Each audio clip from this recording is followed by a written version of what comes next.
So now we're going to go to The Bourne Legacy. Brian, what the hell is it about?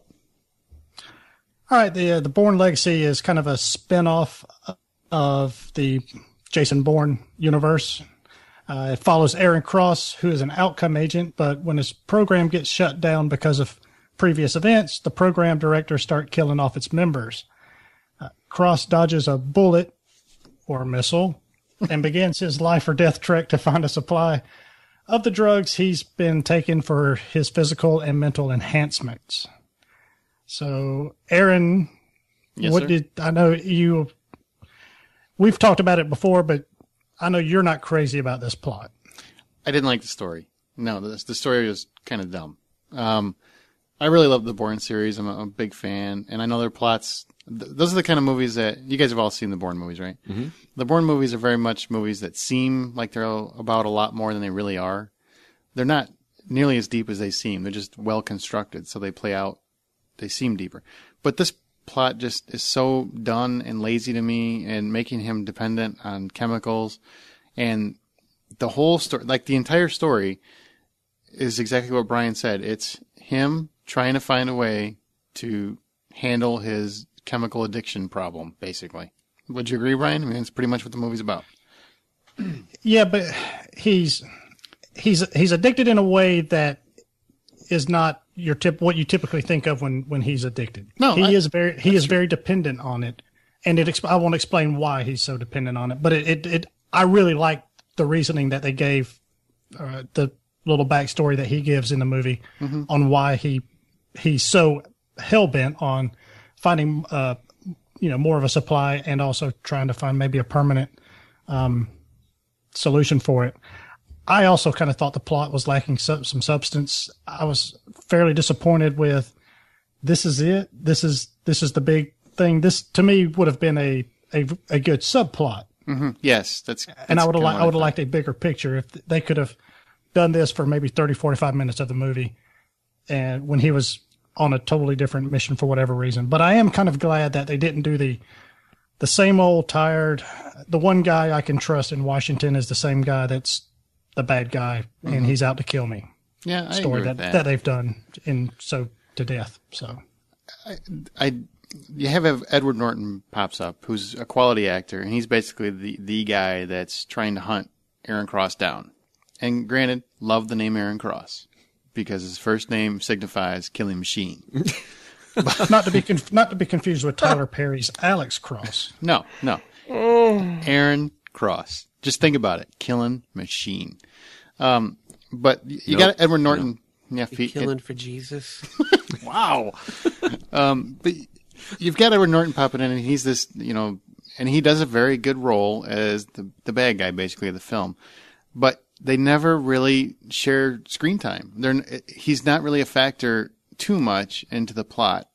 It seems like he was put there. Brian, you tell me if you agree with me. He was kind of put there in the story for future movies. Not really for this movie, but for future movies. Does that make sense? Yeah. I can see that. Definitely, they've definitely set him up for deeper, I guess, hopefully deeper stories down the line. Yeah. And he's, I personally kind of liked him, although he is the kind of typical bureaucratic bastard. But, but yeah, he was pretty good. I thought like I said, I thought he did okay. I thought Jeremy Renner did a pretty good job of making it believable that he's really hell bent on, he's going to do whatever it takes to track down a bigger supply of these drugs than the few that he has left. No, I would agree. Jeremy Renner does a fine job. He's no Matt Damon. I mean, he's no Matt Damon. Because I think Matt Damon is Jason Bourne. I don't know if they should have called it something else, but just the fact that the movie's called The Bourne Legacy really messes you up a little bit to some degree. I mean, people are comparing it to James Bond, but James Bond movies they're never called James Bond, and it's the same character in every movie. This is a different character, but it's called The Bourne Legacy. Now, they say Jason Bourne, I'd say they say Jason Bourne in the movie probably more times than they say Aaron Cross. But it just takes you out of it a little bit. But Jeremy Renner, I think he does a fine job. He has a very intense focus that we've seen in his movies before. I've never really seen him as a leading man, but I think he held his own. Who I liked most was Rachel Weisz. She was a lot stronger than I thought she'd be because she went from that character that was a confident, and I guess we didn't really talk about her much, but she's the doctor that basically designed this chemical program for Aaron Cross that he has to get with and use her to find out more about his chemical dependency stuff. Yeah, I really liked her a lot too. She was very believable, and some of her reactions were sort of the reactions that you would expect people to do if they were in that situation. Almost, quote unquote realistic. If this was really happened to them, Mm-hmm. Especially in her house that kind of stuck with me. Like, okay, I can see me acting this way. Yeah, she was my favorite part of the movie. How the movie looked wise, the movie looks like a Bourne action flick. It really does. Some people are complaining that there isn't enough action. I don't understand that because, Brian, I thought there was plenty, and most of it was really good. Some of it, I mean, the wolves, I thought that was a kick-ass scene where he basically takes on some stray wolves.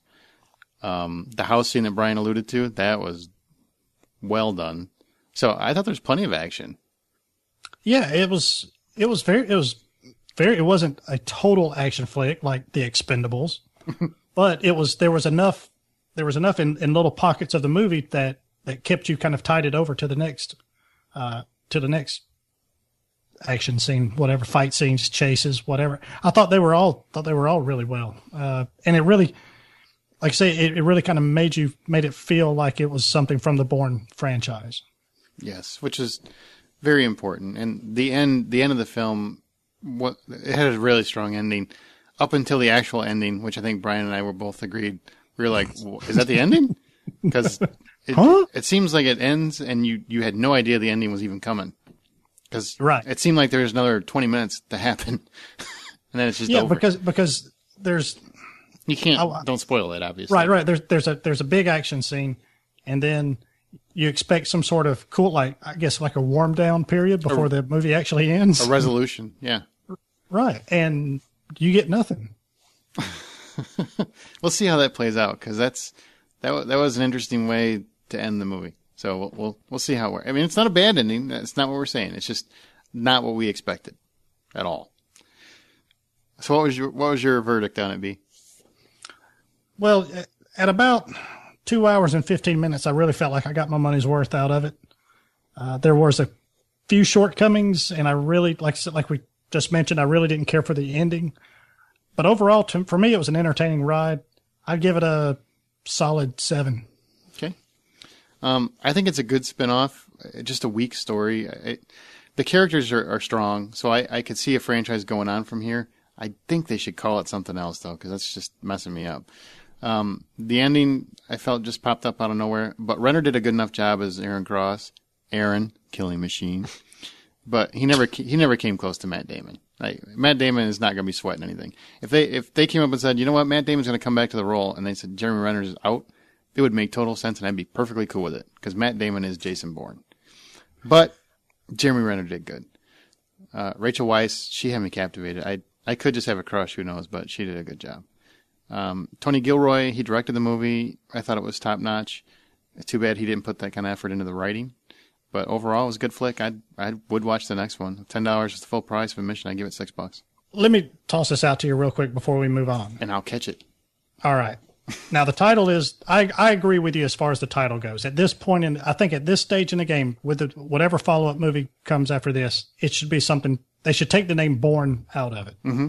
This title I'm fine with because it's, with the name Legacy, it implies that you're handing it off to somebody else. Right. So I'm fine with that. But I agree, going forward, they need to drop the name Bourne out of it. Come up with something else, the Treadstone Files or whatever. But I don't know. Just my 2 cents. The Treadstone Files novel. I didn't say they had to fucking use it. All right. If they do want to contact me, they won't. I won't go sitting by that phone. I will. I've checked my schedule. I do have a few openings. We can work it out. So. Yeah, get a hold of them.